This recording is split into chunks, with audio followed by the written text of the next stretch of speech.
What is going on, WWE fans? It is WWE at Home 219 here with my weekly Raw review from February 11, 2013. Now, going into this, like the video I posted, like 10 hours ago, I'm expecting an Undertaker return, so let's see if that happens.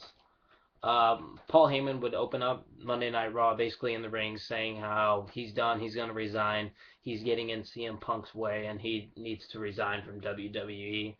But then Punk would come out and tell Heyman not to leave WWE and to come ringside at Elimination Chamber versus The Rock.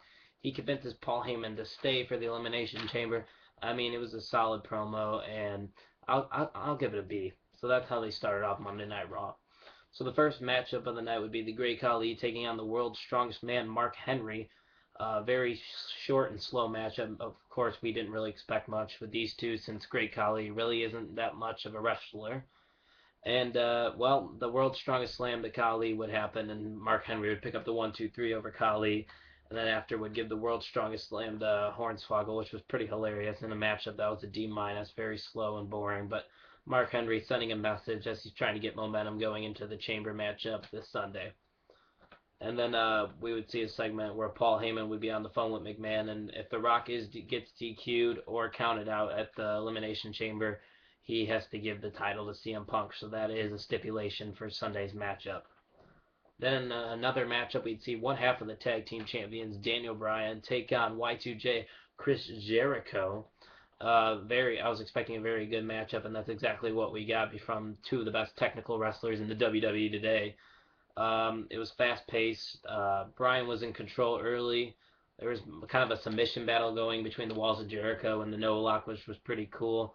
The Codebreaker would win it for Y2J as he would get into the Chamber matchup, which that Chamber matchup is a number one contenders matchup for the World Heavyweight Championship. So Y2J is just like Mark Henry is gaining some momentum leading into the Chamber matchup, and I will have my Elimination Chamber predictions up maybe in 3 days from now, so stay tuned for that. So at the moment we have Y2J, Mark Henry, Daniel Bryan, and Randy Orton in because Rey Mysterio is hurt. So those four are in at the moment that we know.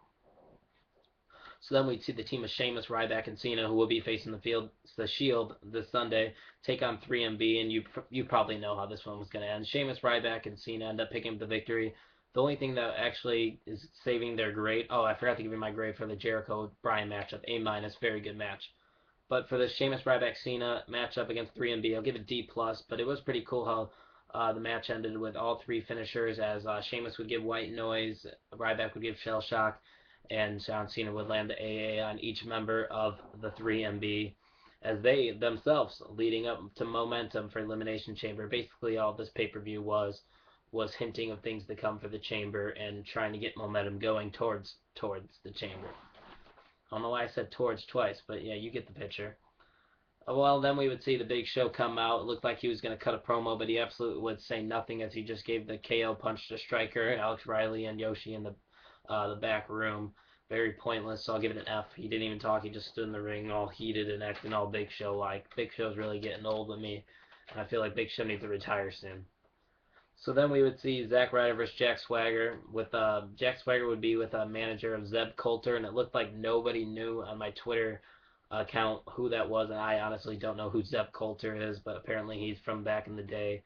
It was basically a jobbing matchup as Ryder would be jobbing for Swagger. Swagger would pick up the victory, a powerbomb leading into the Patriot Lock.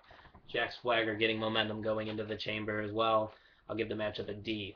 Nothing to it, nothing really special about it. So now Jack Swagger is in the Elimination Chamber matchup. So then we'd see The Miz versus Cody Rhodes with Cesaro on commentary.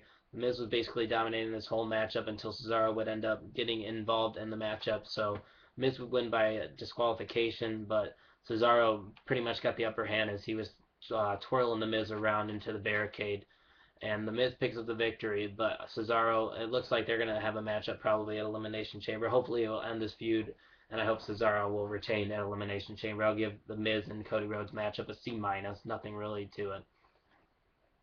So then we'd see Primo and Epico versus Brodus Clay and Lord Tensai. Actually, he's Tensai now. He dropped the Lord a long time ago.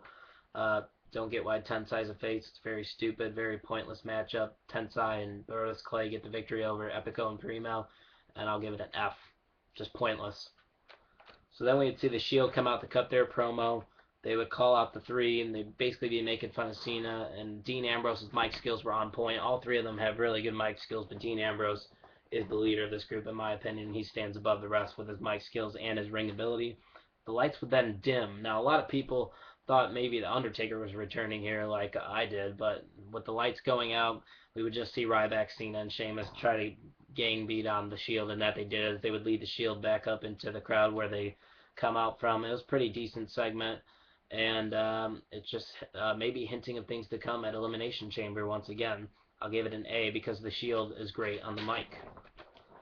Then we see Damien Sandow taking on the World Heavyweight Champion Alberto Del Rio. Very quick matchup as a cross arm breaker would win it for Del Rio. Nothing much to it as Del Rio picks up the victory. I'll give it a D-.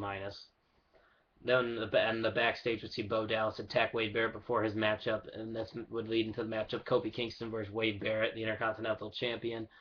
Wade was a little banged up, like I said, in this matchup. It was a solid matchup. I was actually expecting to go a little quick, but it actually turned out to be a decent matchup.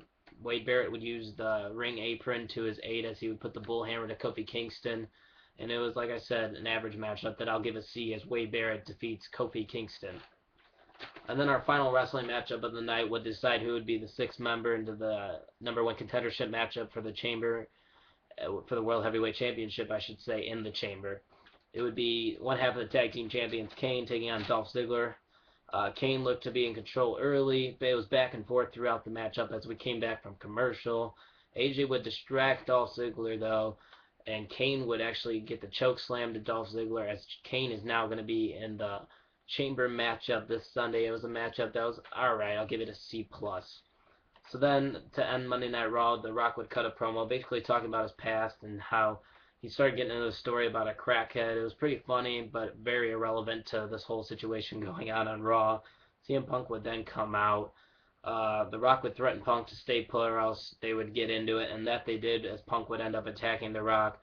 They would start brawling, going at it. The Rock looked like he was about to land the people's elbow, but then Paul Heyman would trip The Rock, and this would then lead into a GTS, as CM Punk would basically get the last say in this feud going into the Chamber matchup. That segment was pretty good. I'll give it a B+. Raw overall, I was very disappointing because I was expecting an Undertaker to return, or maybe even a Christian return. We didn't get either. But this Raw was basically just a holdover Raw to lead us into the Elimination Chamber that will take place this Sunday. So I'll give Raw overall a D for disappointing.